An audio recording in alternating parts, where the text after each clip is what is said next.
nós estamos falando pelo canal Movimento Conservador Campinas. É um prazer estar com vocês aqui novamente. Hoje é dia 28 de junho de 2021.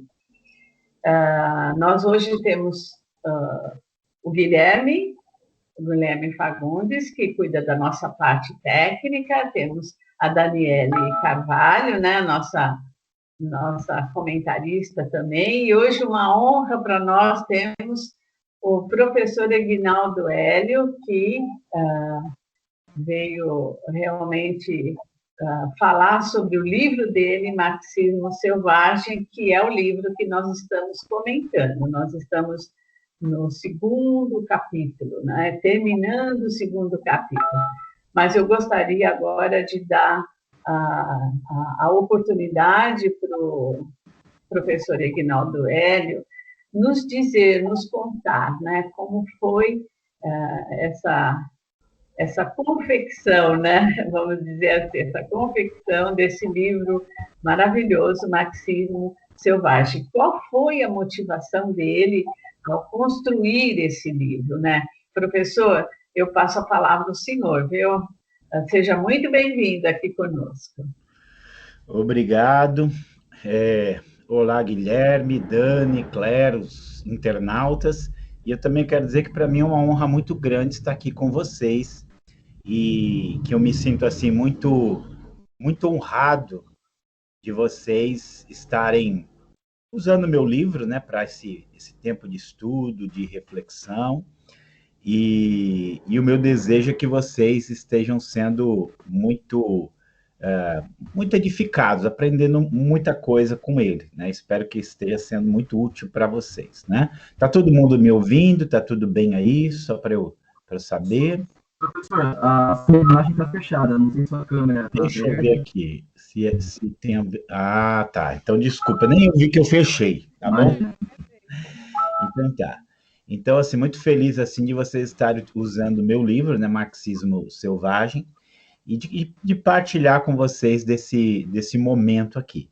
Mas, então, falar um pouquinho como nasceu o livro, né? Então, algo assim muito diferente. Eu sou pastor, né, aqui no Vale da Benção, aqui em Araçariguama.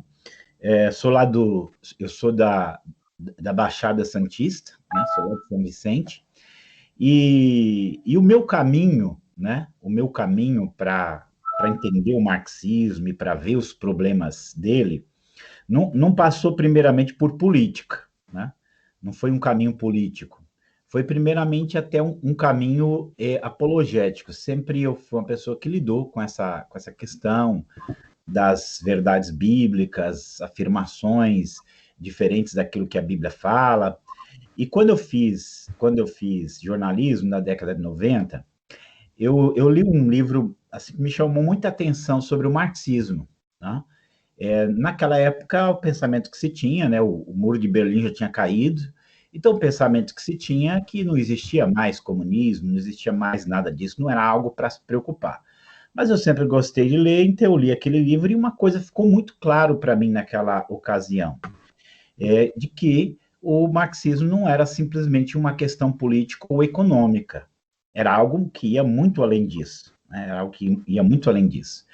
E eu continuei lendo sobre o assunto, continuei estudando algumas coisas sobre o assunto, que cada vez mais me confirmava que ia muito além de uma mera questão política.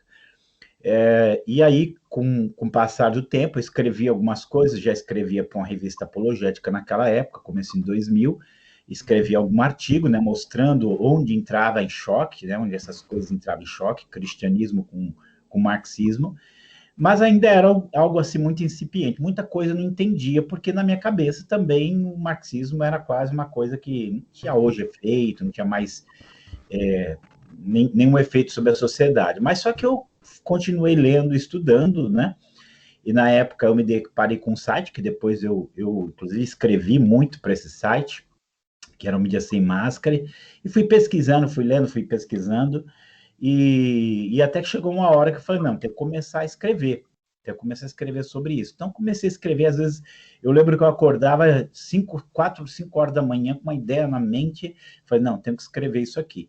E Que aí, maravilha. assim, várias vezes eu acordava e falava, não, eu não vou perder essa inspiração, não. Eu lembro que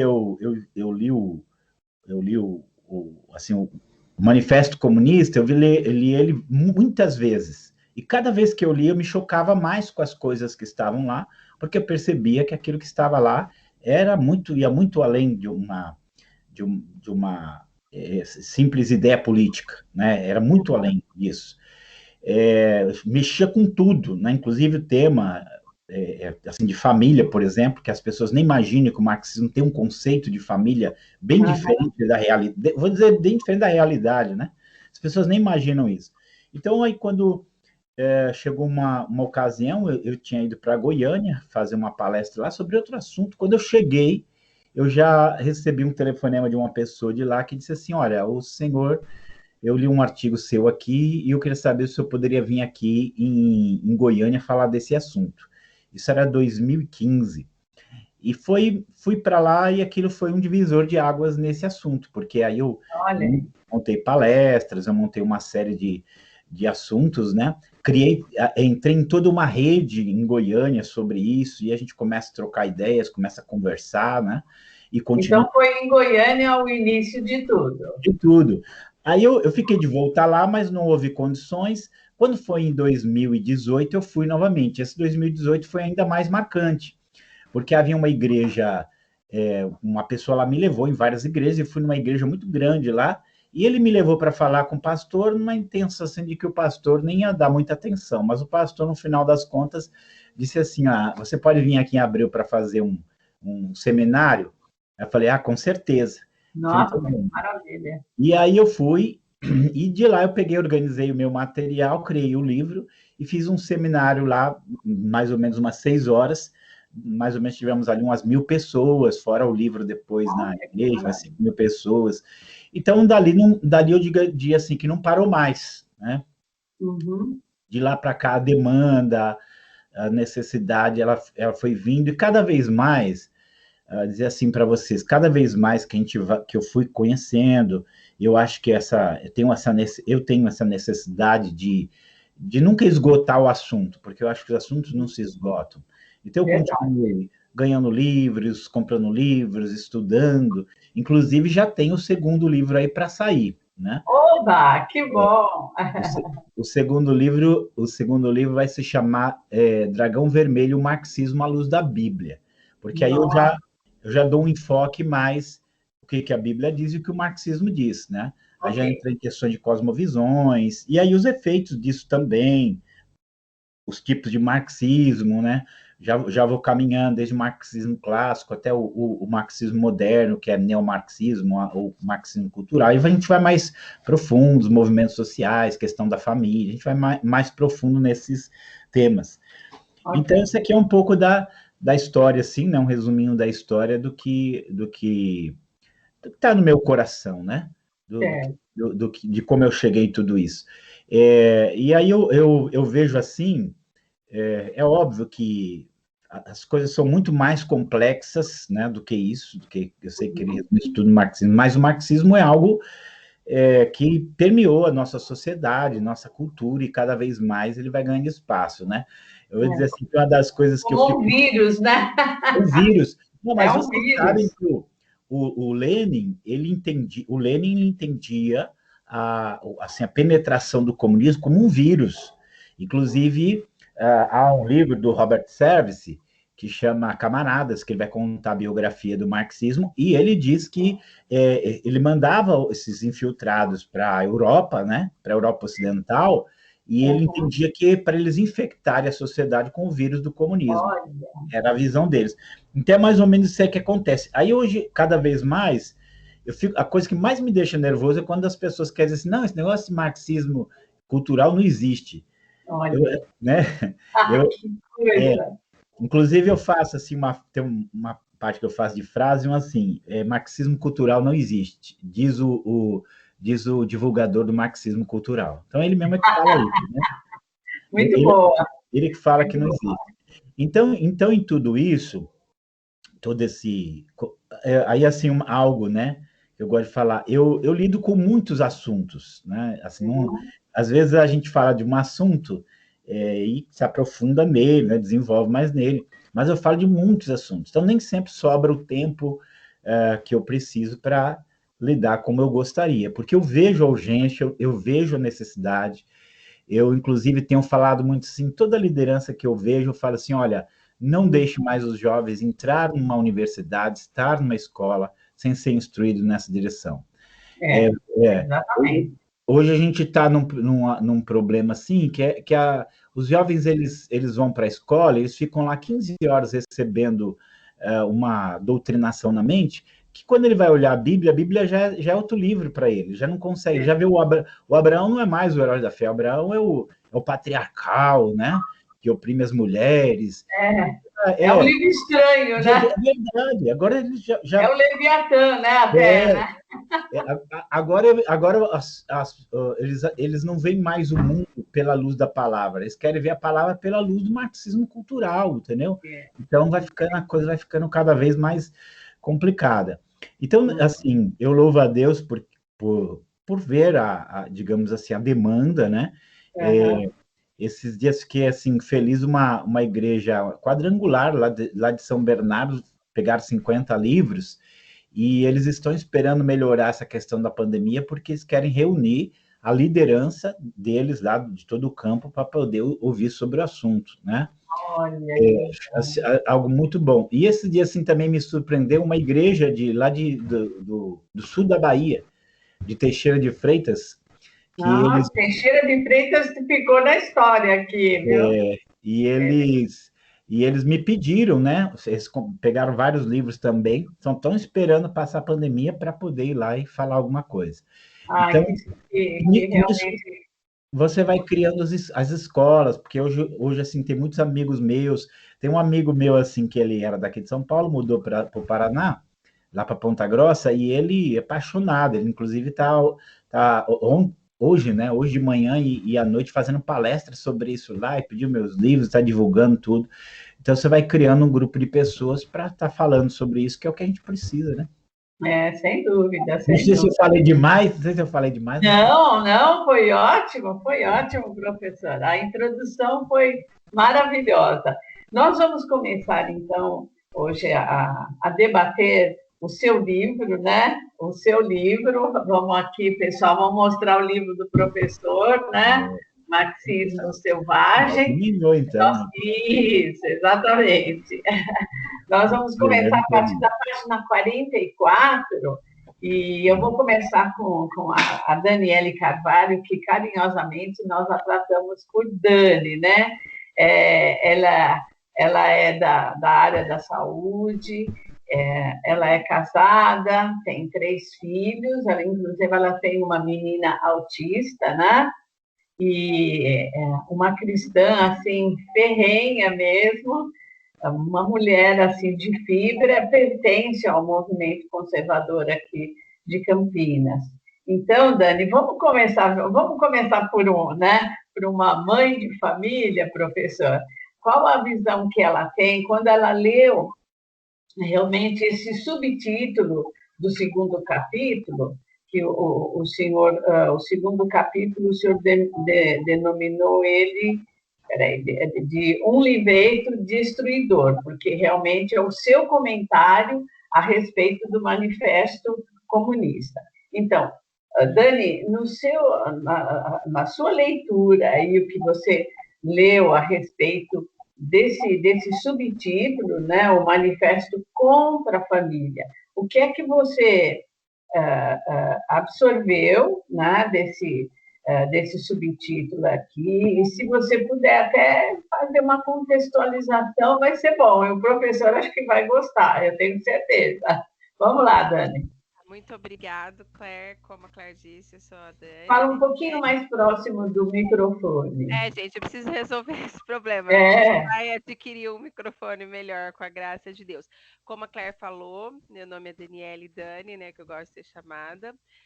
E, bom, eu queria começar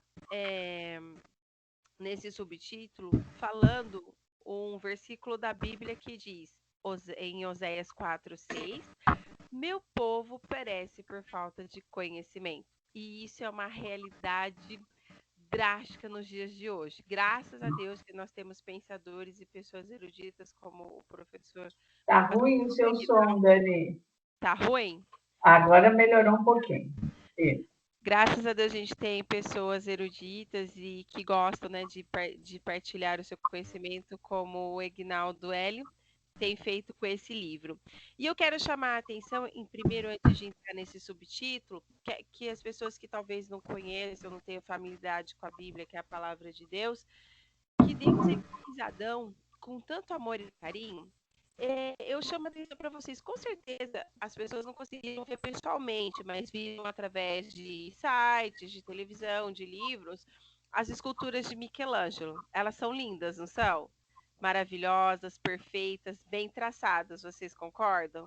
Uhum. Imagina quando Deus fez Adão do mesmo jeito. Pegou barro, moldou, fez a coisa mais linda do universo, porque ele era a perfeição antes do pecado. E aí Deus fez aquele homem lindo, maravilhoso, levou ele para passear pela terra, mostrou os animaizinhos, mostrou aquele rio incrível, mostrou aquelas flores. E Adão falou assim: poxa, mas eu sempre tô vendo dois, né? É um macho e uma fêmea. A fêmea tem mais cabelo, o macho menos cabelo, mais fortinho. E eu não tenho ninguém. E com certeza Deus viu aquilo dentro dele, aquela tristeza que ele não sabia o que era, que não tinha nome ainda, porque ele estava experimentando todas as sensações. Então Deus pensou assim: bom, chegou a hora de Adão ter alguém. E o que aconteceu? A primeira anestesia do universo, caiu um sono pesado. E Deus tirou da onde? Eu tenho certeza que vocês sabem que foi do pé, né? Deus tirou um pedacinho do pé e fez a Eva. Isso. Misericórdia, Dani. Foi isso? Então, da onde que Deus tirou o pedacinho de carne para fazer a Eva? A costela dele, né? Ó, embaixo. Costela que fica em que região do corpo humano? Na frente, atrás, embaixo, em cima, do lado? Onde que fica? Na frente, né? Do lado, costela. Ah, sim, a costela do lado, mas... Não era para Adão se achar mais ou menos que Eva, e nem Eva se achar mais ou menos que Adão, mas para que os dois andassem juntos. O microfone, Dani. Para que os dois andassem juntos, lado a lado. E quando Deus fez a Eva, aquela mulher linda, maravilhosa, e apresentou para Adão, amor instantâneo. E ali foi celebrado o primeiro casamento do universo. Deus os casou, falou: Adão, essa é sua Eva, esse é seu Adão. Sejam felizes, fiquem eternamente juntos e populem a terra, povoem a terra, porque eu fiz tudo isso para vocês e não tem motivo para que vocês não dividam entre si e com outras pessoas. Então ali surgiu o quê? A primeira família do universo, consagrada por Deus, realizado por Deus e abençoado, porque Deus diz que os abençoou. Então, olha só o que o marxismo vem, né? Porque o pai do marxismo, a gente sabe que não foi Marx e Engels, foi Lúcifer no céu. Né? Ele foi o primeiro que se rebelou contra as leis de Deus e quis fundar um reino igualzinho a ele. Ali começou o comunismo. A desgraça começou no céu, para vocês verem como que é as coisas, né? E aquilo para Lúcifer é tão, sabe, é um tapa na cara dele tão grande, que ele quer se opor a tudo que Deus criou. A perfeição, a família, o amor, o carinho. Então, através dos seus súditos, né, das pessoas que propagam as suas mentiras, ele pega e abole a família. Por quê? Quando ele abole a família, ele quebra tudo que foi feito lá no Éden.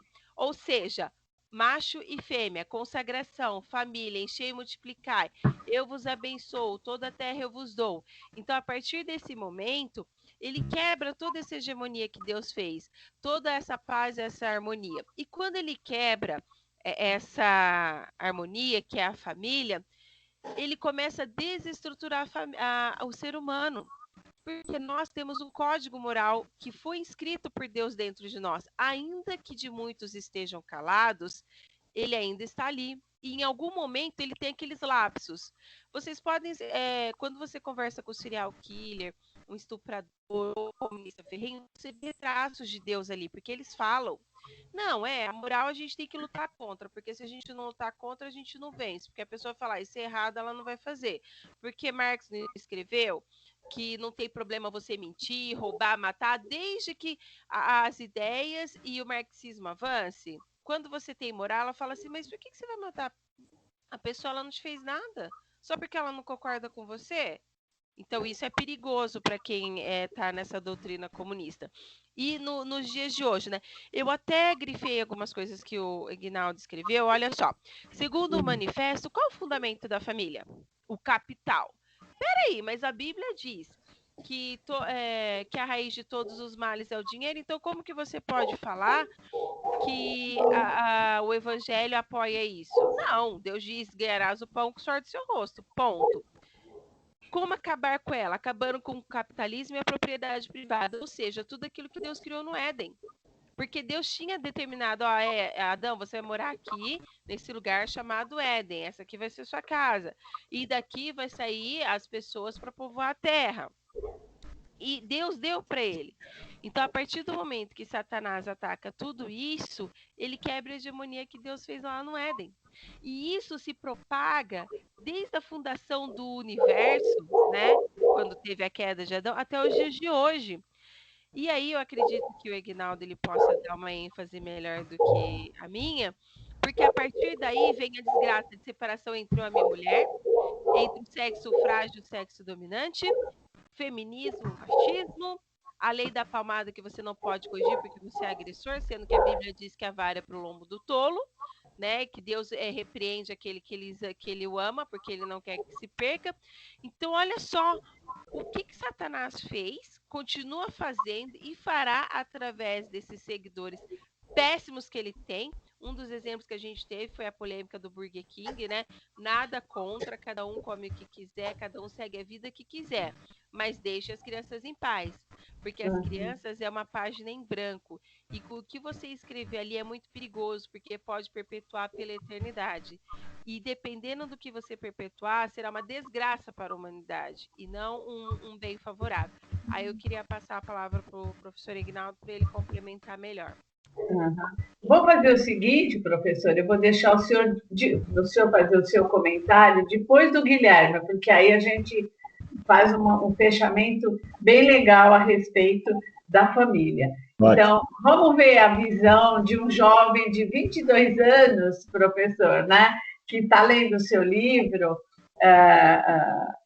Guilherme, como que você entendeu esse subtítulo, né? O Manifesto Comunista, né? Contra a família. Você leu esse material? Como que você vê, por exemplo, o que é que Engels, né? Que era o pitbull, né? O pitbull de Marx, né? O que Engels fala a respeito da monogamia, enfim, de todo esse capítulo aqui, como é que você vê, como é que você entendeu o que o professor colocou? Vamos lá.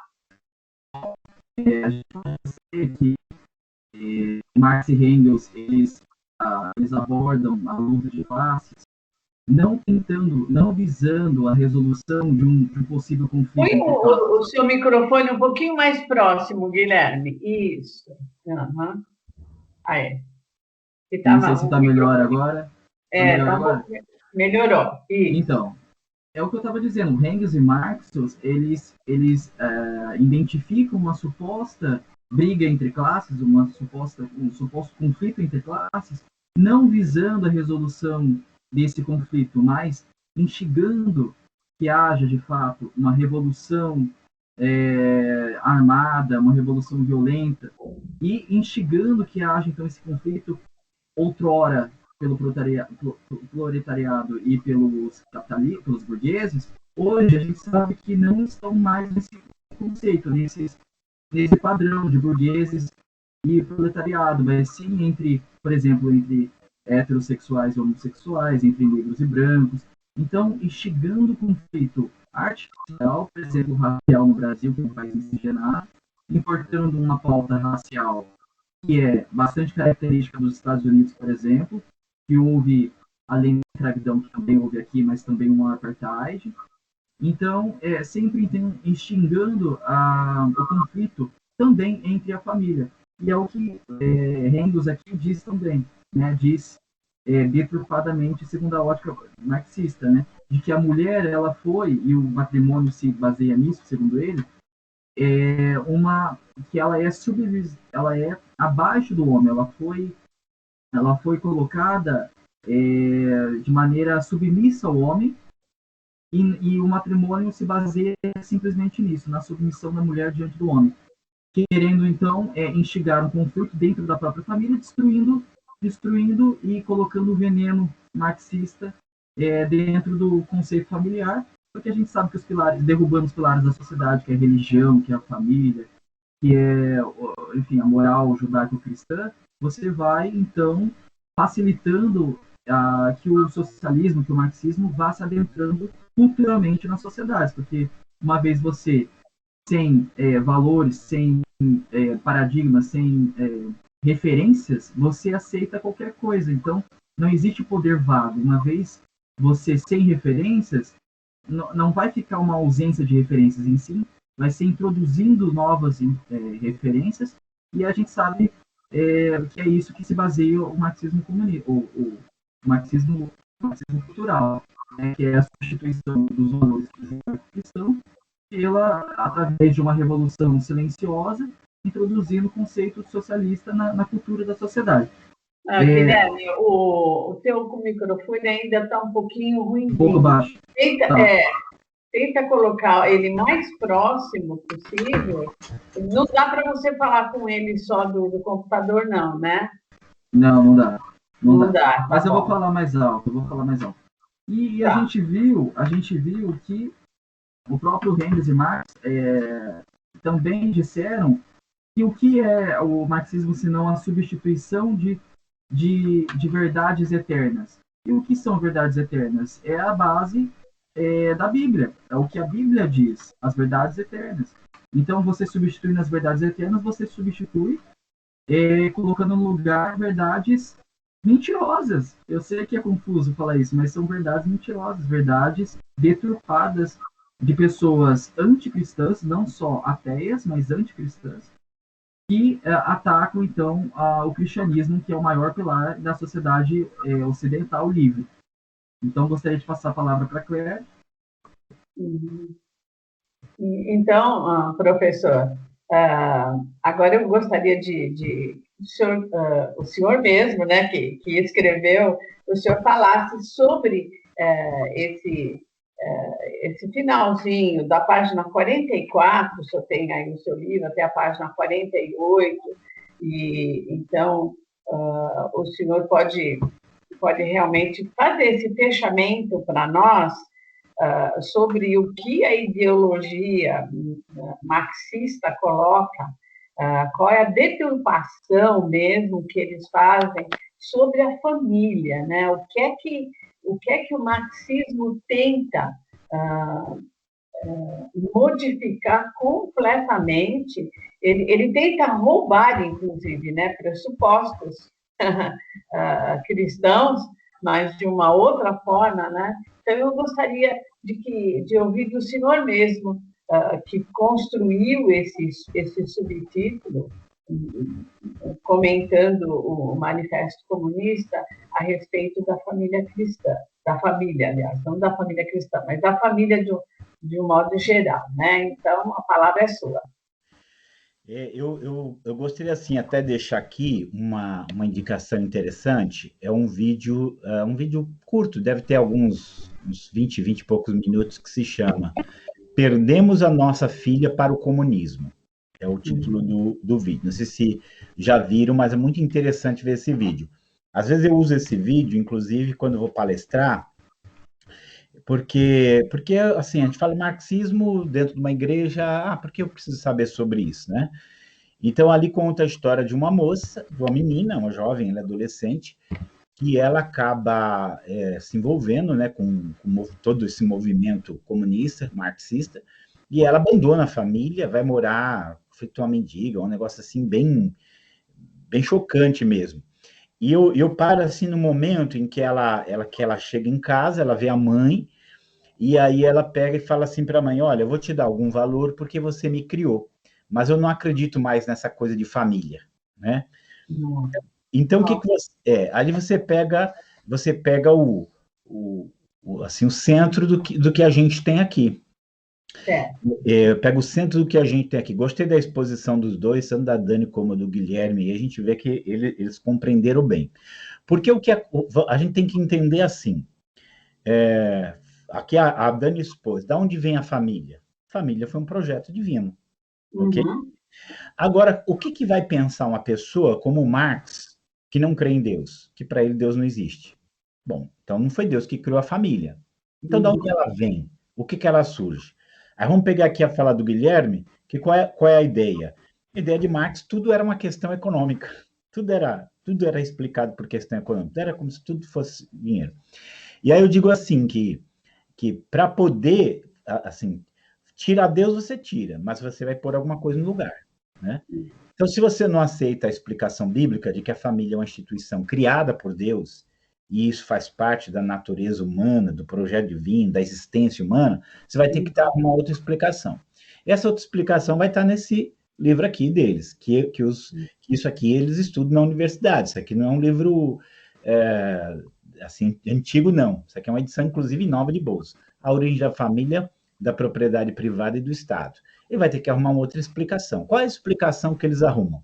A explicação que ele vai arrumar é que a família a família monogâmica, homem e mulher, é uma forma de opressão do homem contra a mulher, né? Então, assim, que o homem é o burguês, né? E a mulher é o proletário. Olha a analogia. Aí inclusive, eu brinco assim, né? Lá em Goiânia, tem um casal que nos hospeda, e aí eles tinham construído uma casa muito bonita, né? Num lugar assim muito bonito. Ela foi nos mostrar a casa.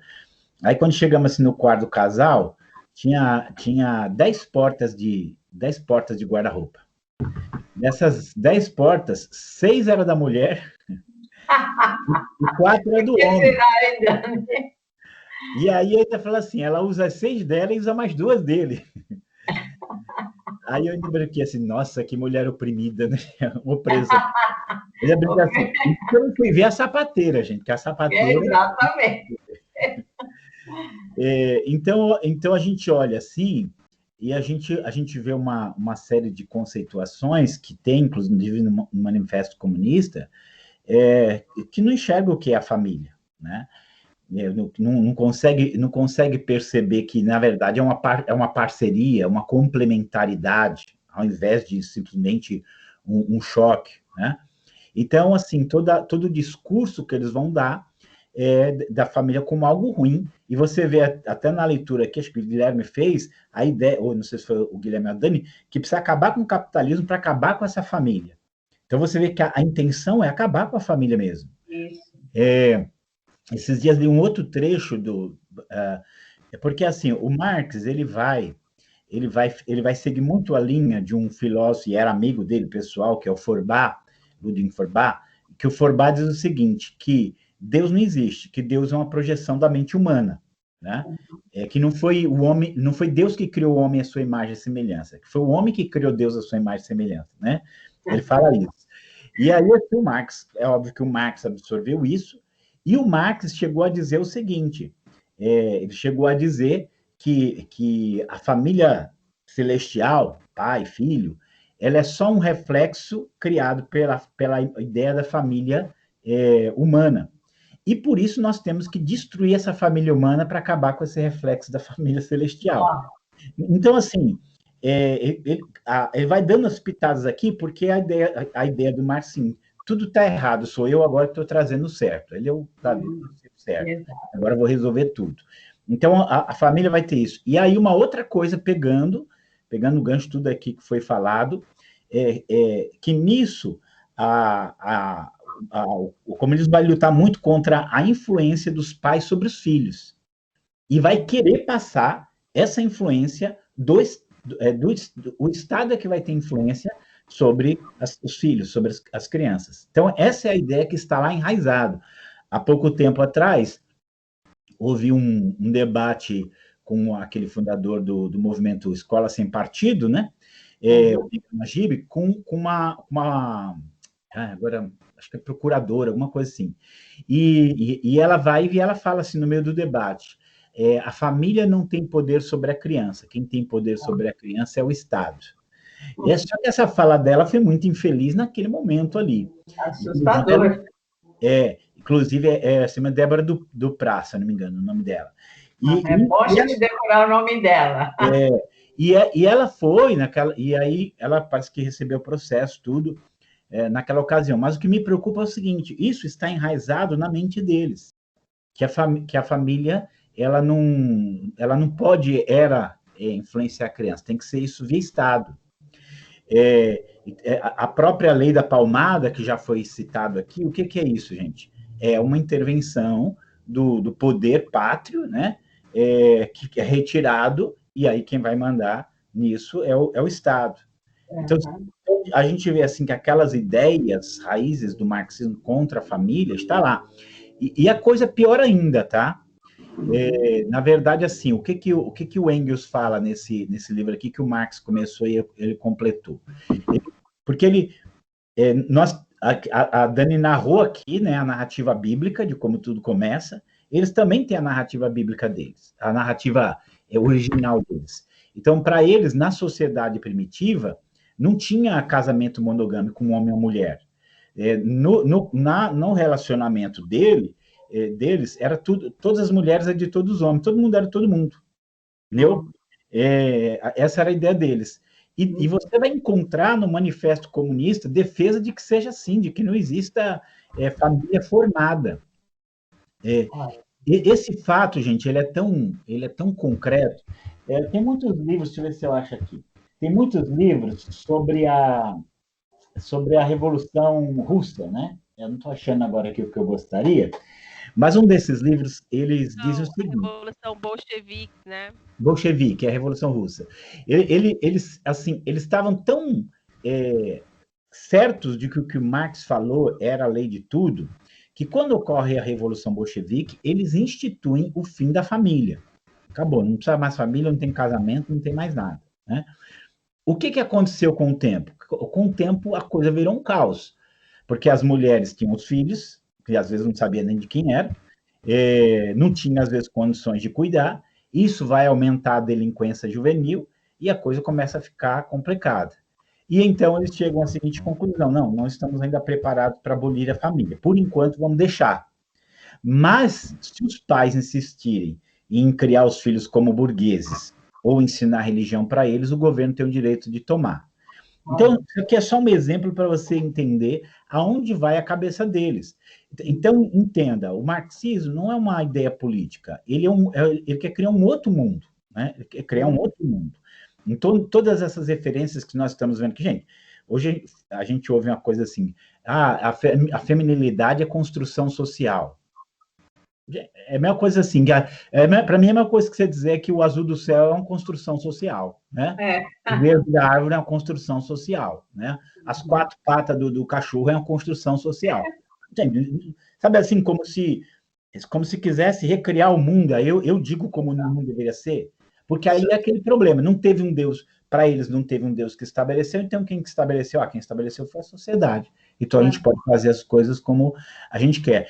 Então essas foram ideias que começaram lá atrás e que em algum momento aquilo foi desenvolvido em alto grau. Então, por exemplo, você pega as feministas, né? Beth Friedman, Sulamita Firestone, o que tinha na mente delas? Que essa questão da maternidade, essa questão de ser uma esposa é uma construção social, então eu posso desconstruir, né? Como é que você desconstrói gravidez, né? Como é que você desconstrói cuidar da criança? Então você começa a ter uma série de ideias, né, que começam lá, na raiz. Por quê? Porque na visão deles não existe uma ordem dada por Deus que é como as coisas devem funcionar, né? E aí, até pegando aqui um gancho, uma coisa que eu não falo no livro, mas depois, como eu disse, a gente vai desenvolvendo, a gente tem que prestar muita atenção, porque o trabalho deles, um dos trabalhos que eles fazem é com a linguagem, mudar a linguagem. Se você lê 1984, você capta ler, é a nova língua, tem que mudar a linguagem. Esse vai ser um livro que a gente vai estudar mais adiante. Vale a pena. Então, assim, ó, você chega assim e você hoje tem um termo assim, como é que é? Casal heterossexual. Né? Gente, eu brinco assim, eu falo assim, casal heterossexual é um círculo redondo. Né? Você não chegava assim, a coisa é tão assim, você vê assim, é tão absurda essa mudança na linguagem, você não chegava para comprar, sei lá, o cara vai comprar, vai começar a criar coelho, né? Não chegava lá para comprar o coelho e fala assim, me vê um casal de coelho, aí a pessoa fala assim, você quer um casal heterossexual ou você quer um casal você quer um casal de macho e fêmea ou você quer um casal de 2 machos e 2 fêmeas? Não tinha essa pergunta. Falou casal, todo mundo sabe o que é um casal, né? A palavra já trazia com ela ali o sentido, né? Então, assim, o significado e o significante, né? Os dois, estavam ali. Né? Mas a questão é a seguinte, quando você fala casal heterossexual, significa que você já está supondo que tem um outro tipo. Ué, tem outro tipo? Tem outro tipo, além do heterossexual? Não tem. E é isso mesmo com a família. Vou aqui até porque tem uma filha, né, que agora está fazendo psicologia e ela passou por ensino médio, foi um dos desafios muito grandes, né? E eu assim, ela aconteceu uma vez na classe dela, classe de 40 alunos, a professora perguntou assim, quem é a favor da família tradicional e quem é a favor da família moderna? E ela sozinha, numa classe de 40, foi a única que era a favor da família tradicional. E isso tudo, gente, ó, entenda, isso já essa pergunta, esse questionamento, já é uma forma de manipular. Porque quando você perguntar de novo, ela vai ficar com vergonha, pô, só eu. E outra coisa, o próprio fato de você criar essa ideia de, tem a família tradicional, a família moderna. Gente, família só existe uma, é a família natural.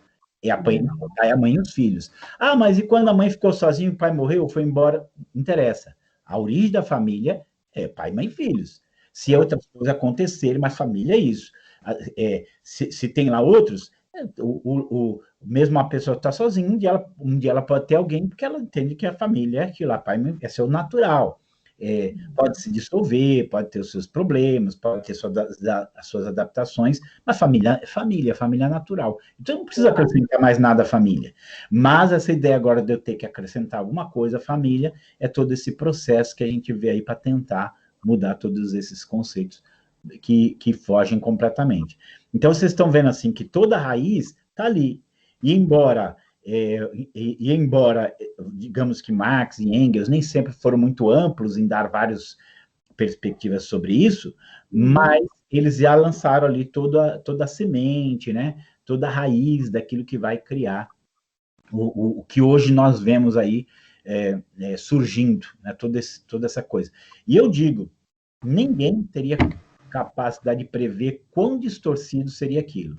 Mas as ideias têm suas consequências e a gente sabe onde a coisa está chegando agora, a ponto de querer mudar a linguagem, a ponto de mudar a legislação, a ponto de mexer com a educação, a ponto de mexer com a cultura de uma maneira geral que você hoje não tem mais paz em lugar nenhum, porque eles vão querer destruir.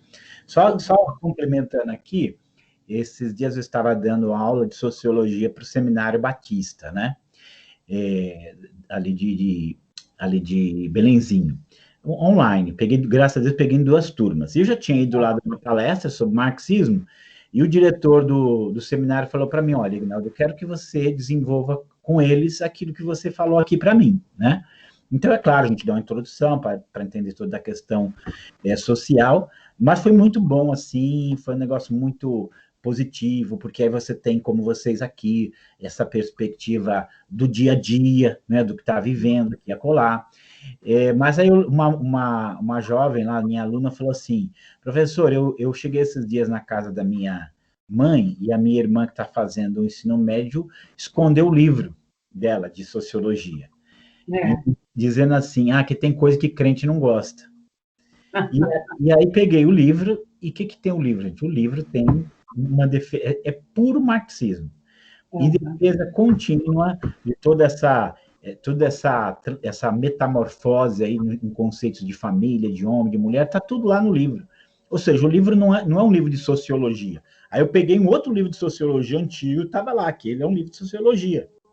Esse não é. Esse é um livro de militância. Esse é um livro. Essa é a Bíblia, essa é a Bíblia dele sendo destrinchada para trazer toda a mudança deles. Então você começa a olhar e você vê que nós estamos vivendo aqui uma transmutação de todos os valores, como dizia Nietzsche, né? Querendo mudar tudo. E tudo começa o quê? Um livretinho. Até eu peguei uma frase aqui, né? Uma frase do começo que eu vou falar aqui do Manifesto Comunista, né? E aí eu uso isso aqui. Nunca tão poucas páginas produziram tantos danos. Então, porque o livro não tem 50 páginas. E nunca, né, um livrinho desse tamanho produziu tantos danos. E a gente vê, então, tem um pouquinho a ideia do com que nós estamos lidando. E deixa eu só fazer aqui ainda uma outra coisa. Tem uma sobrinha que ela tem 4 filhos, e eles estudam numa escola do César, né? E é muito comum, não é a primeira vez que acontece, eles ganham alguns temas de trabalhos que são muito perigosos e nocivos. E a professora fala assim para eles, não fala nada para sua mãe que você está fazendo trabalho sobre isso, não. Só para você ter ideia. E como não é fácil, não, aí vem os meninos, né? Mãe, a professora não fala nada para você. E ela vai lá para a escola e fala, meu filho não vai fazer esse trabalho. Então, você começa a perceber que entenda assim, mesmo que você não tenha nada oficial, mas você começa a ter a mentalidade de que o Estado tem precedência sobre a família na questão dos filhos. E eles vão trabalhando nesse sentido, e a ideia é jogar os filhos contra os pais. Então vamos assim falar. A Dani é casada, já deve ter sido casada, o Guilherme... Mas a gente sabe assim, casamento é fácil? Não é. É um desafio para andar junto, sempre uma coisa para ser superado. Todos nós temos isso, porque esse mundo está estragado. Agora, uma coisa eu tenho problemas familiares. Outra coisa é eu querer mudar o conceito de família. Exatamente. Então, eles não... Assim, o marxismo... A gente sabe que família é difícil, né? Sabe os desafios que é ter uma família e cuidar dela. Sabe os problemas. Mas ela faz parte da realidade da nossa vida, que é imperfeita, e que a gente precisa dela, né, com todas as suas imperfeições. Agora, isso não significa que a estrutura familiar ela não seja necessária, ela não seja natural e ela não seja boa, né? Para a gente estar lidando. Eu vou até aqui terminar minhas falas, né? De um autor que veio para o Brasil, e ele tem falado, e apesar de não ser cristão, a vida dele, assim, a visão dele de mundo é a visão cristã, a visão conservadora. E ele fala assim, pior do que ter uma família é não ter uma família, né? Porque, assim, ele conta, assim, da história dele, que a mãe não falava com o pai e o pai não falava com a mãe, só falava através dele. Então, era assim, vai lá e fala para sua mãe. Aí a mãe fala, vai lá e fala para o seu pai, vai lá e fala para sua mãe, né? E ele viajou o mundo e lidou com presos, lidou com pessoas com vários problemas, né? E ele pega e ele fala isso, né? Com tudo isso, pior do que ter uma família é não ter uma família. E como aqui no Vale da Benção teve um trabalho social muito forte com crianças em situação de risco, e muitos deles foram meus alunos, que eu dei aula de história no colégio que tinha aqui, o que você percebia? Às vezes ele vinha de um lar que o pai bebia, a mãe bebia, usava droga, batia, era aquela coisa assim, mas se você perguntar assim para ele, o que você quer que ore pela sua vida? Ele diz assim, eu queria orar para eu voltar para minha casa. Então, assim, contudo, o lar é o lugar onde ele entende ali que há uma coisa que o completa, mesmo sendo imperfeito, né? Então, acho que são coisas para a gente pensar, porque todo esse estrago aí você vai ter no Manifesto Comunista, que já juntava um monte de coisa ruim. Marx e Engels pegaram um monte de coisa que não prestava da época dele, aí juntaram num todo assim, fizeram caldo e jogaram veneno aí por aí. Desculpa se eu falei muito, me empolguei. Não, foi excelente, professor, foi excelente. E eu agora quero jogar assim, a experiência que eu tenho tido, né, com a questão família, né? Eu trabalho com dependente químico. E eu trabalho desde 2010 como terapeuta, trabalhando, né, ouvindo, que a gente tem mais que ouvir do que falar, né, em termos de terapia. E o que eu observo é assim, um sofrimento tão grande. Todas essas pessoas que chegaram a mim, eu trabalhei um período com mulheres, mas infelizmente a casa que a gente tinha, a Anvisa chegou lá e achou que tinha que mudar tudo, que tinha que colocar piso branco e tal, e nós não tínhamos condições. Então a Anvisa falou, fecha. E aí nós tivemos que fechar, e foi uma pena, porque trabalhar com mulheres dependentes químicas é um desafio muito, mas muito grande mesmo. É maior do que trabalhar com um dependente químico homem, né? A mulher tem todo esse contexto emocional que realmente é complicado.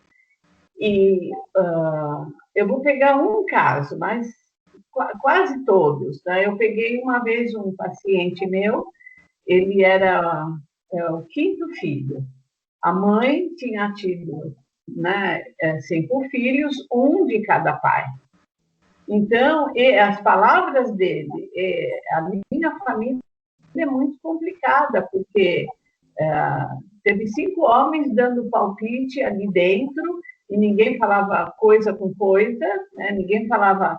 E todos os filhos, todos, homens e mulheres daquela mulher, tinham problemas assim, homéricos, de relacionamento, um com o outro, irmão, né? Irmão com irmão, com a mãe, com os companheiros que aquela mulher teve. Então, isso é a proposta comunista, não é para a família, não é para se relacionar todos, né? Homens e mulheres, tudo junto. Será que o que nós estamos vendo que a base da sociedade é a família, são os pilares. Nós estamos vendo que os pilares serão todos destruídos. O que é que nós estamos vendo como resultado? Que resultado nós estamos tendo? Nunca tivemos tantos problemas mentais como a atualidade. A história tem demonstrado se a família era tão opressora no século passado, não é verdade? O que a gente via, o que a gente tinha de informação, tinha um certo equilíbrio, não é, professor? Tinha um certo equilíbrio para a sociedade como um todo. O que nós vemos hoje? Uma bagunça tremenda. Quem realmente tem uma saúde mental normal, vamos dizer assim, né? Normal, eu não sei o que alguém nos vê vai falar, mas o que você entende por normal? Porque tudo é questionado, né, professor?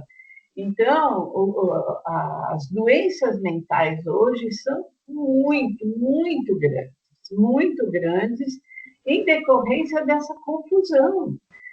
Uma criança quer pai e mãe juntos, não adianta o Manifesto Comunista falar que não. Não adianta o Manifesto Comunista dizer que a natureza é que vai tomar, que a natureza é que vai melhorar, o que eles acham que o homem, com essa mentalidade de um Deus, né, divino, fez. Não, o homem é que vai melhorar tudo, né? O Deus homem é que vai dar um jeito de tudo. O que a gente vê, o que realmente os livros mostram, filmes mostram, que agora nós temos filmes, né? Século XX para cá, são documentos, isso são documentos, mostram o que a sociedade vem realmente vem plantando até agora, e o que a gente vê de saúde mesmo, de saúde mental. Esse é um assunto que eu também queria. Nós temos aqui, Guilherme, temos 5 minutinhos só, né, no meu relógio aqui, né? Mas nós podemos nos estender hoje, né? Um pouco mais. Aí você vai dando aí para nós o que a gente pode, mas esse ponto eu gostaria depois de ouvir o senhor nesse sentido, né, sobre saúde mental dentro do contexto familiar. E o outro ponto que eu queria dizer, por que Marx, né, teve toda essa deturpação? Ele teve realmente um problema sério na família dele. Ou ele realmente é resultado de uma mente mesmo perturbada, uma mente doente, mesmo tendo uma família, né, pai, mãe, né? Eu gostaria muito de ver esses dois temas, se o senhor pudesse resumidamente colocar, e no finalzinho eu vou passar para o Guilherme fazer. Aí no final cada um vai fazer as suas considerações finais, mas o Guilherme sempre faz o fechamento nosso, né? Porque ele faz um convite para toda a rede social que a gente trabalha. Mas eu vou passar novamente para o senhor. Eu quero hoje aproveitar, só está aqui conosco, então nós vamos aproveitar mesmo, né? Quem sabe o senhor pode vir numa outra oportunidade também, mas hoje a gente tem que aproveitar a sua presença aqui conosco, né? Então a palavra está com o senhor novamente, professor. Antes de eu continuar aqui, eu não sei se eu posso fazer esse convite, porque lá no meu canal tem uma série chamada Marxismo e Família. Então, quem quiser depois dar uma olhadinha lá, o canal chama-se Missão Atenas. Aí tem outras coisas a respeito do marxismo, mas se Deus permitir, vai ter mais, né? O canal tem outros assuntos, né? Mas se permitir, vai ter mais. Agora, eu queria, assim, quando a Claire estava falando tudo isso, da vivência dela, né? Estava lembrando um momento desse autor que eu citei, que é o Theodor Dalrymple, né? Que ele conta de uma moça que ela vai se constar com ele acho que é psicanalista, né? E aí ela fala assim para ele: o senhor não teria aquele remédio que deixa a gente mais relaxado, que dá aquela sensação de bem-estar na gente, né? Esses psicotrópicos aí, né? E aí ele pega e fala assim, o que essa mulher estava me pedindo era um pouco de felicidade. Porque o remédio dava um alívio para as angústias dela, para o sofrimento dela. E ele fala assim, mas essa mulher, ela nunca vai ter isso. Por quê? Porque essa mulher, eu conheço a história dela, ela tem 4 filhos, um de cada pai. O primeiro morreu, o segundo está preso, o terceiro está fugido, e o quarto é um também que bate nela e maltrata ela. E ele fala assim, ela continua escolhendo as pessoas más, ao invés de escolher pessoas que vão ajudá-la a construir o lar dela. Então, devido às escolhas delas, ela nunca vai ter paz, né? Porque ela faz escolhas erradas, né?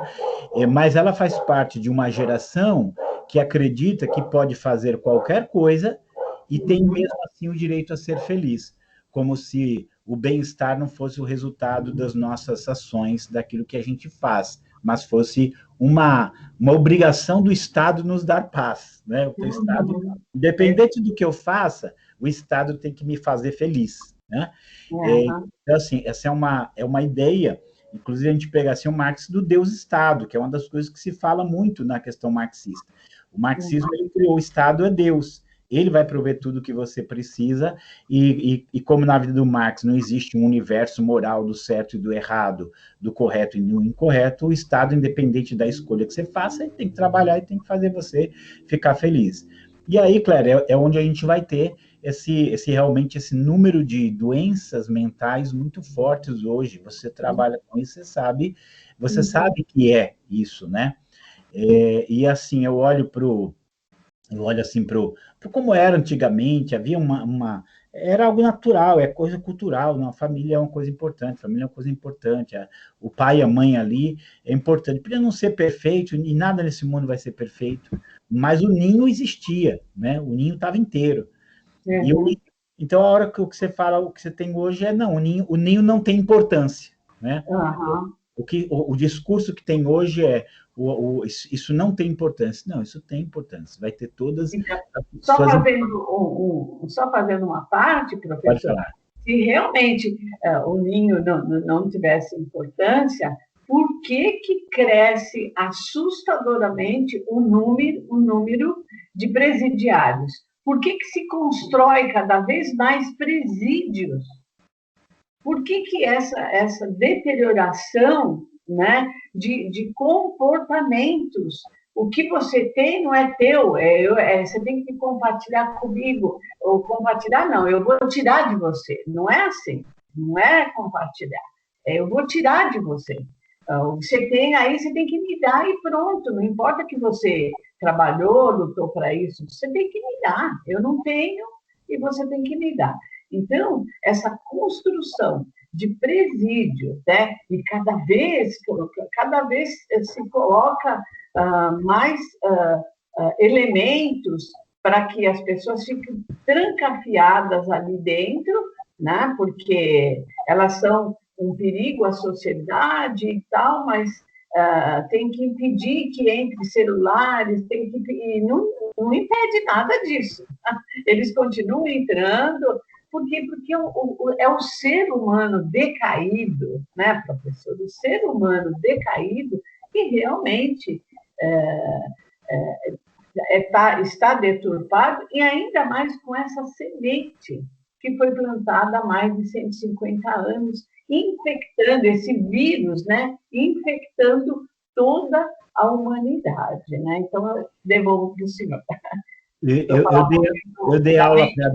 Eu dei aula para adolescentes, aula de história, então eu digo assim, que você sabia qual deles tinha um lar estável e qual não tinha. Você sabia.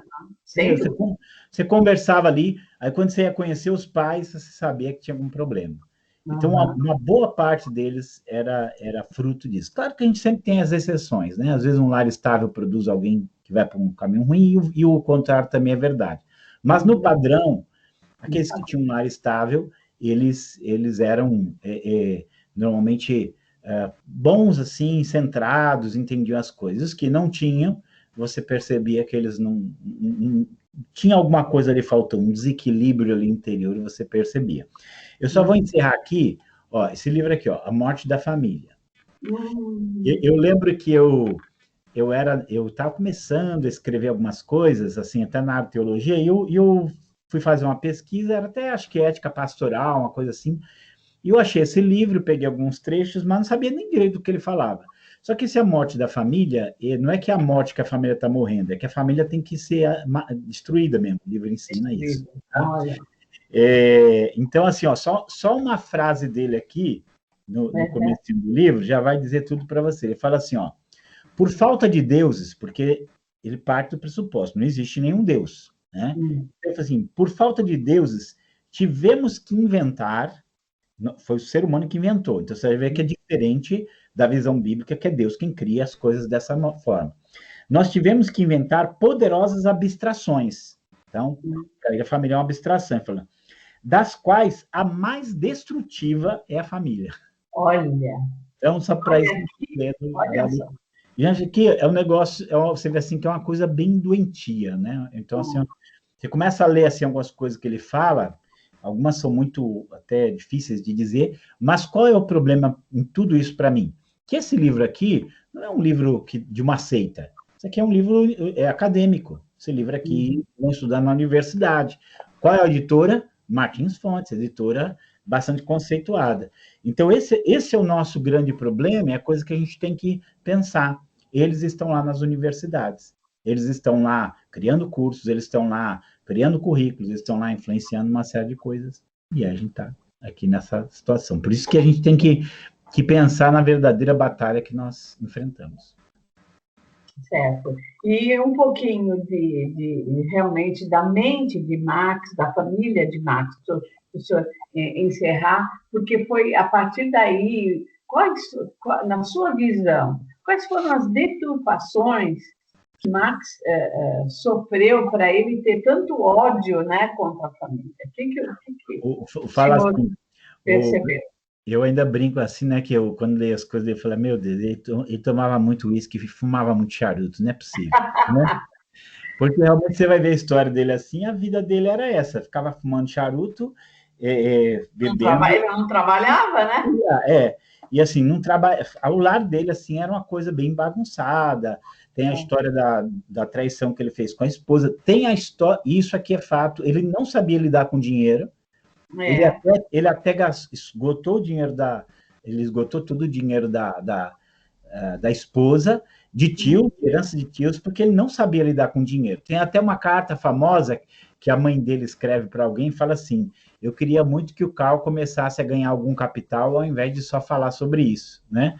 Porque ele não tinha isso, a família dele sofreu muito, inclusive filhos morreram por frio, por falta de tratamento médico, porque ele não sabia lidar com nada disso, né? Agora, eu ainda digo assim, que o que me espanta é como ele vem de uma família judaica, né? Que depois se tornou protestante, que é algo que às vezes as pessoas não sabem. No meu ponto de vista, o que deturpa a cabeça dele é quando ele vai para a universidade, na Alemanha, que parece que, em Berlim, lá, que parece que alguma coisa já mexe com a cabeça dele, e ele larga tudo isso e ele se torna ateu. E aí as pessoas entenderam assim, que antes mesmo de começar a falar de política, de começar a falar de economia, ele já era um ateu e era um ateu militante. Ou seja, ele não era só uma pessoa que não cria em Deus, ele era um antiteísta, ele era alguém que se voltava. Então, ele parece que rompeu com muito da herança dele familiar, né? E até ele tem uma carta que ele escreve para o pai dele, que ele fala assim: meu santo dos santos se rompeu e novos deuses tomaram o lugar. Então, eu penso que, em parte, ele fez um rompimento familiar muito forte, muito severo, né? Com toda aquela herança que ele tinha lá. E aí ele acabou absorvendo uma série de ideias que não foi aquilo que foi passado para ele. Esse rompimento é que vai ser a grande destruição da vida dele, né?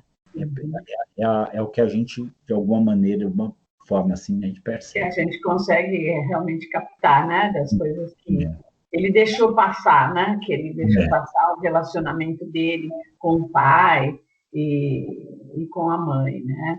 Mas muito obrigada, viu, professor? Sua participação hoje foi fantástica aqui conosco. Nós conseguimos hoje conter um pouquinho a nossa Dani, porque ela toma conta da nossa de uma forma positiva, porque ela realmente ela fala bastante também, ela contextualiza muito bem, mas foi ótimo, né? Agora, Guilherme, eu acho que eu vou passar para você. Quanto tempo nós temos para nós terminarmos? Agora nós estamos em 1h07. Posso fazer umas considerações finais que eu separei aqui? Isso, sem dúvida. Não, eu só estou perguntando para o Guilherme, né, quanto tempo, para justamente jogar você agora e depois o Guilherme. Quanto tempo para a gente dividir? Nós estamos em 1h08. O tema passar um pouquinho hoje, Clara. A gente se reorganiza lá nas plataformas. Tá bom, tá ok. Bom. Então, eu vou passar agora a Dani, e aí depois, Guilherme, você controla um pouquinho a Dani para fazer o encerramento, e aí todos nós encerramos dando o nosso boa noite a todos depois, tá bom? Vamos lá, Dani. Quero encerrar fazendo uma contextualização da escritora norte-americana Ellen White em suas sábias palavras também, como o pastor e professor Aguinaldo Hélio também o fez, né? Eu quero falar aqui para os internautas, para os que estão nos ouvindo, o plano de Satanás para derrotar a família e depois fazer no final a contextualização com Marx e Engels da vida e os seus seguidores, né, o seu séquito. Conspiração contra a família humana. Um pouquinho mais alto, Dani. A conspiração contra a família humana. Seus seguidores, isso aqui está relatando sobre Lúcifer, tá? Seus seguidores, que são os anjos caídos, foram procurá-lo. A gente, só um minutinho aqui, que tem gente me mandando mensagem. Perdão. Seus seguidores foram procurá-lo, e ele, erguendo-se e assumindo um ar de desafio, informou de seus planos para arrebatar de Deus o nobre Adão e sua companheira Eva. Se pudesse de alguma forma induzi-los à desobediência, Deus faria alguma provisão pela qual pudessem ser perdoados. E então ele e todos os anjos caídos obteriam um provável meio de partilhar com eles a misericórdia. Olha como ele é sujo, né? De Deus. Se isto falhasse, podiam unir-se com Adão e Eva, pois se esses viessem a transgredir a lei divina, ficariam sujeitos à ira de Deus, como eles próprios estavam. Sua transgressão os colocaria também num estado de rebelião, e eles podiam unir-se a Adão e Eva, tomar posse do Éden e conservá-lo como seu lar. E se pudessem ter acesso à árvore da vida no meio do jardim, sua força seria, pensavam, igual à dos santos anjos. Nem mesmo o próprio Deus poderia expulsá-los. Satanás manteve uma consulta com seus anjos ímpios. Eles não estavam todos prontamente unidos para se engajar neste perigoso e terrível trabalho, ou seja, não tinha união nem entre eles. Declarou que não confia. Aí Lúcifer vem e declara, né, que não confiava em ninguém para cumprir esta obra, pois pensava que apenas ele. Perdão, me perdi aqui. Que apenas ele deveria se incumbir disso. Satanás ficou sozinho para considerar seus planos, de modo que fosse absolutamente certa a queda de Adão e Eva. Temia que seus propósitos pudessem ser derrotados, e mais, mesmo que tivessem sucesso em levar Adão e Eva a desobedecerem aos mandamentos de Deus e assim se tornarem transgressores da lei, e nenhum bem viesse a ele, seu próprio caso não seria melhorado, somente sua culpa seria aumentada. Estremeceu ao pensar em submergir o santo e feliz par na miséria e remorso que ele próprio sofreria. Parecia indeciso, a um tempo firme e a outro inconstante. Satanás lançou fora seus sentimentos de desespero e fraqueza, e como líder deles, fortaleceu-se para enfrentar o problema e fazer tudo o que estivesse ao alcance para desafiar a autoridade de Deus e seu filho. Informou aos anjos caídos o seu plano.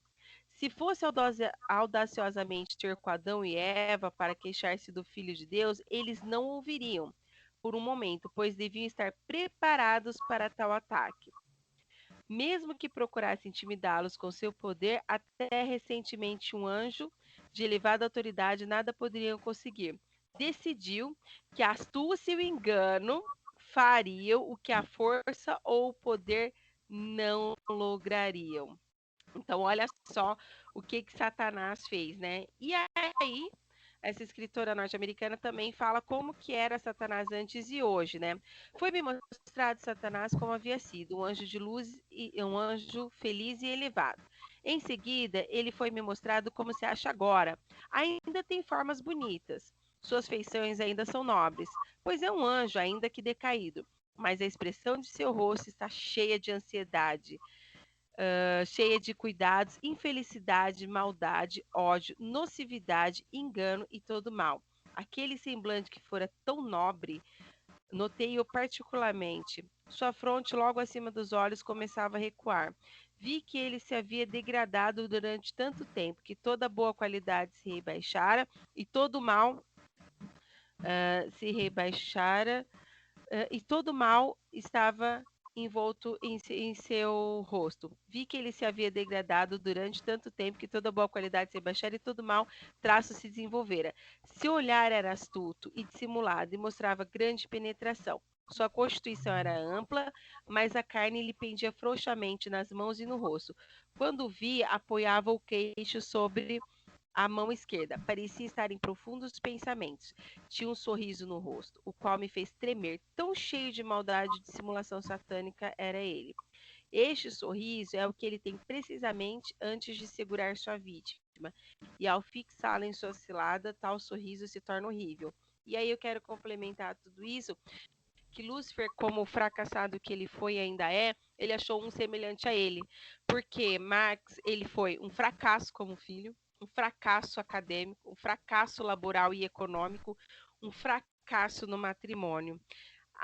E ele foi um fracasso como ser humano. Então, para Lúcifer, era a pessoa perfeita para fazer com que possivelmente a humanidade fracasse, estando longe de Deus e indo contra os preceitos e tudo que se chama ou se digna ser Deus.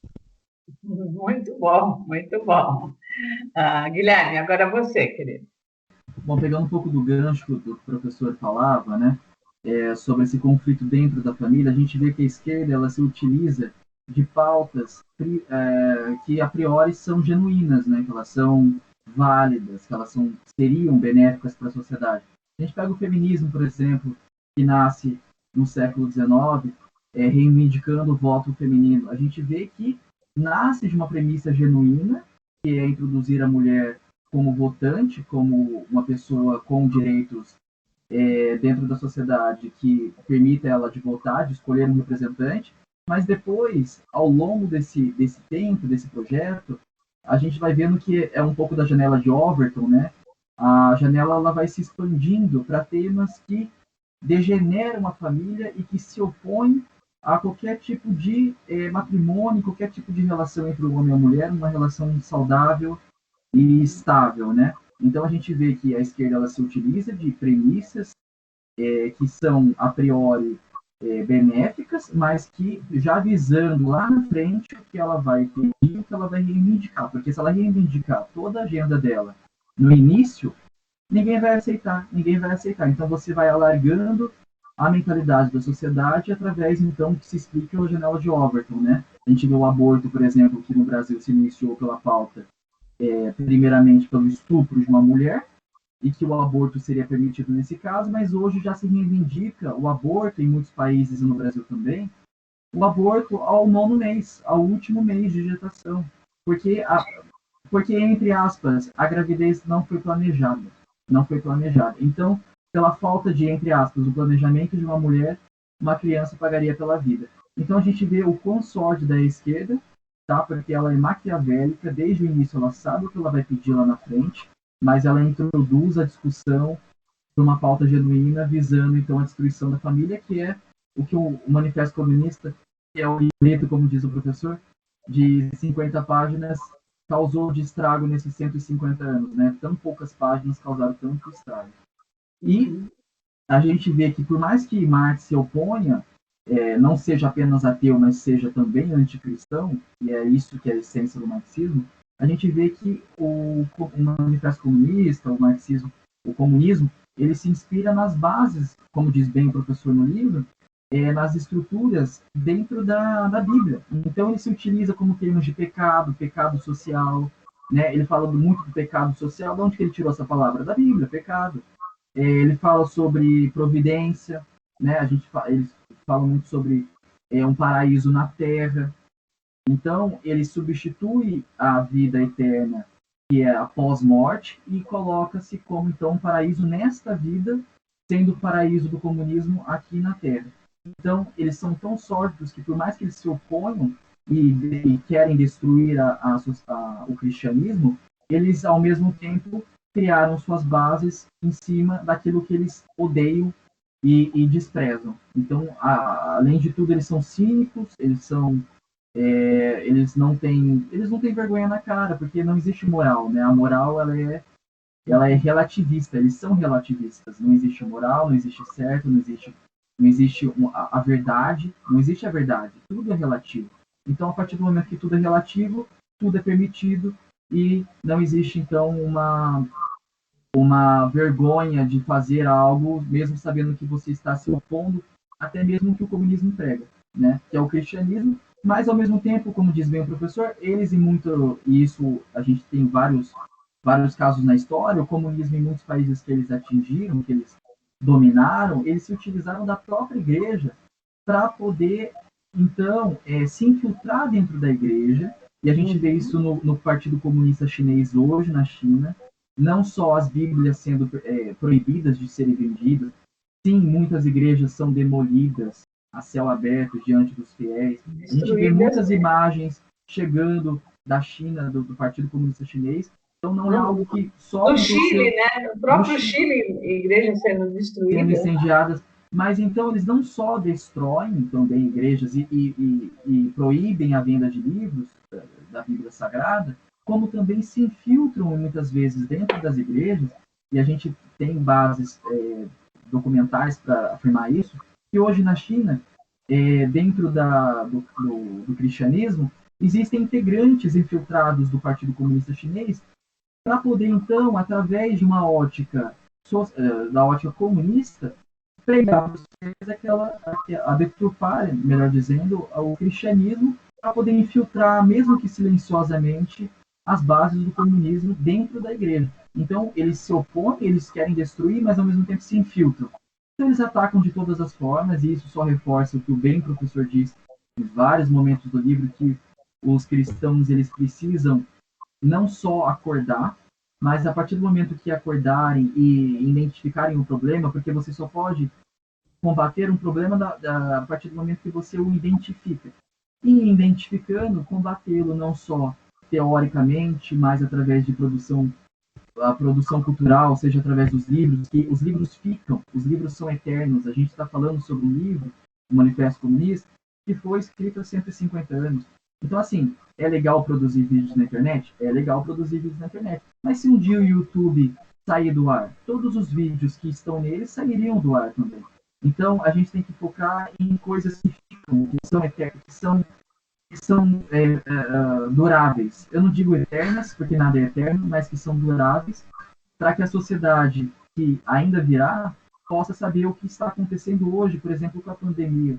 Né? Porque a gente vê que a história, e o professor citou o 1984, 1989, que tem um revisionismo da história constante no livro. Né? Você tem a reescrita de documentos que na semana passada foi publicado e que hoje já está sendo mudado. O que a China está fazendo hoje? Dizendo que o vírus chinês não nasceu na China, mas nasceu nos Estados Unidos. Então a história ela já está sendo recriada, já está sendo reescrita desde agora, e é necessário que os conservadores, os direitistas, escrevam e façam com que a história fique eternizada e fique escrita para próximas gerações saberem o que realmente aconteceu e não ficar à mercê da grande mídia, não ficar à mercê de países comunistas que hoje a gente sabe que colocam toneladas de dinheiro, caminhões de dinheiro no Brasil, em sindicatos, no jornalismo, na televisão. Então, se a gente ficar à mercê deles, não só nós, mas também as futuras gerações serão ludibriadas debaixo do nosso nariz. Né? Então, é necessário que a gente acorde, levante e comece a lutar essa guerra, porque é uma guerra. Guilherme, só acrescentando a sua Sim. fala, que não só o Partido Comunista Chinês, mas como outros também, eles não só perseguem, eles matam cristãos, como a gente tem visto nos campos de concentração, que não são ditos pela grande mídia. E tem mais, o professor Ignaldo, ele escreveu aqui, a igreja, eu ainda vou até acrescentar, viu, professor, uma palavrinha aqui. A igreja precisa se opor e lutar contra o marxismo, seja qual for o nome adotado por ele, que pode ser socialismo, comunismo, progressismo, feminismo, machismo, entre outros. E tem mais, eu acrescento, e para encerrar minha fala também, né, que eu peguei a do Gui, queria falar o versículo que Deus inspirou que fosse escrito, que é João... Um pouquinho mais perto do seu microfone, Dani. Tá, que é João, capítulo 14, versículo 30, onde Jesus fala: já não falarei muito, pois o príncipe deste mundo está vindo e ele não tem nenhum direito sobre mim. Ou outras traduções diz, ele não tem poder nenhum sobre mim. E aqui eu quero chamar a atenção sobre a palavra príncipe. Príncipe não quer dizer rei, não quer dizer que ele tem o poder, quer dizer que ele pode vir a ter. Então, que nós nos unemos nisso para que o príncipe deste mundo não logre o resultado que ele tanto espera, que ele continue sendo fracassado, como todos aqueles a quem ele arregimentou para tentar implementar esse reino de terror, porque o comunismo te oferece paraíso, mas te entrega e te joga no inferno. Ok. Muito bem. Agora, então, Guilherme, só finalizando. Uhum. Então, eu acho que já é um grande avanço nós hoje estarmos nessa live, nós quatro, nós cinco, melhor dizendo, debatendo sobre um assunto que há 10 anos atrás não era debatido pela população, pelo cidadão médio, né? Porque, tirando o professor aqui, nós somos cidadãos médios com nossas vidas, nossas profissões, e outrora era só autores, eram só estudiosos que falavam sobre o tema. Então, eu já vejo um avanço nesse sentido, mas é necessário, então, que a igreja e os cristãos, que é a maioria no Brasil, acordem e comecem a lutar essa guerra que já está sendo, que nós já iniciaríamos ela já atrasados, né? E aí eu quero agradecer o professor, não só o professor Aguinaldo, que fez tão bem esse livro de forma tão didática, tão fácil de ser lida, mas ao mesmo tempo também é necessário que você vá para outros livros, né? Porque o senhor mesmo aqui trouxe outros exemplares para a gente poder alargar a nossa mentalidade no assunto. Mas esse livro em si, ele é extremamente didático. Então, para um jovem que está começando no assunto, eu tenho 22 anos, já li outros antes desse, mas assim, para um jovem que está tendo o primeiro contato, é estritamente válido e relevante a leitura desse livro, porque ele é muito didático e te dá, então, abertura para expandir depois com outros livros sobre o tema. E aí o professor, o professor Aguinaldo, o professor Olavo de Carvalho, que introduziu a discussão no Brasil, né, que furou a bolha, e tantos outros, são então responsáveis por hoje a gente estar aqui numa live falando sobre um assunto extremamente relevante e urgente. Então, eu quero agradecer ao professor e encerrar com uma frase tanto do George Scruton, né, que é um bastião do conservadorismo mundial. Ele diz, né, nós conservadores somos chatos, mas também estamos certos. Então isso também mostra que o conservadorismo, por mais que não seja palatável, não seja tão obediente como o comunismo, ele é estritamente correto, ele está correto em todas as premissas, né? E só mais uma frase, que é do Russell Kirk: simular um paraíso sintético nesse mundo, emulado em noções otimistas falaciosas da natureza humana, expõe o povo ao perigo do reinado da irracionalidade. Então, é o que está acontecendo, o reinado da irracionalidade, né? E a gente vê esse caos, como bem acontece, nós estamos vendo fruto dessas décadas de degeneração da sociedade, né? E eu só fico pensando como que vai ser daqui 10, 20, 30, 50 anos os frutos que nós colheremos dessa irracionalidade. Então é isso, Claire. Finalizo minha frase. Obrigado, professor Aguinaldo. Muito obrigado a vocês também. Muito bom estar com vocês aqui. Que Deus abençoe e continue aí usando o trabalho de vocês para esclarecer, para realmente lutar contra tudo isso que a gente está vendo. Foi muito bom participar com vocês, tá bom? Muito obrigada, professor. Foi uma honra mesmo e foi um tempo assim abençoado mesmo que nós tivemos, né? Uma live de quase 1h30, né, Guilherme? Muito obrigada a todos os nossos internautas por ficarem aqui conosco. Professor, na próxima live, então, na outra segunda-feira, né, no mês de julho, a primeira semana de julho, nós iniciaremos o terceiro capítulo, que vai realmente, que o senhor colocou, né, que é Marx e o cristianismo, né? Então, o marxismo e o cristianismo. Se o senhor puder estar conosco, vai ser maravilhoso. Eu depois dou uma ligada para o senhor mais tarde para a gente conversar. Obrigada a todos. Eu desejo uma semana maravilhosa a todos. Que Deus abençoe, né? E semana que vem a gente está de volta com o marxismo selvagem. Até lá, pessoal. Até lá. Se você não tem o livro, adquira, porque, como o Guilherme diz... Tem a loja. Só perde. A Claire tem bastante, mas tem a loja, assim, quem estiver fora, longe, pode escrever loja missãoatenas.com.br, lá tem.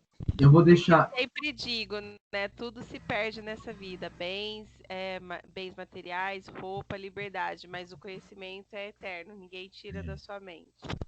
Eu vou deixar então na descrição desse vídeo, dessa live, tanto o endereço eletrônico para adquirir o livro, mas também, como bem disse o professor, nós do Movimento Conservador, nós estamos também vendendo ele. Então, mas também vou deixar o endereço do professor de vendas do livro e colocar também na descrição o Missão Atenas, que é o canal do professor, juntamente com uma playlist dele, que ele citou anteriormente, que é o Marxismo e Família, que é uma playlist com 7 vídeos. Então, já deixo acoplado junto com essa live, para quem quiser expandir a discussão e se aprofundar mais na discussão, nada melhor, então, do que se aprofundar nos vídeos do professor Aguinaldo Silva. Tá bom? Muito obrigado. E até a próxima segunda-feira, às 8h30, aqui nesse mesmo canal. Tchau, tchau. Obrigado. Até lá. Obrigado. Deus abençoe. Amém.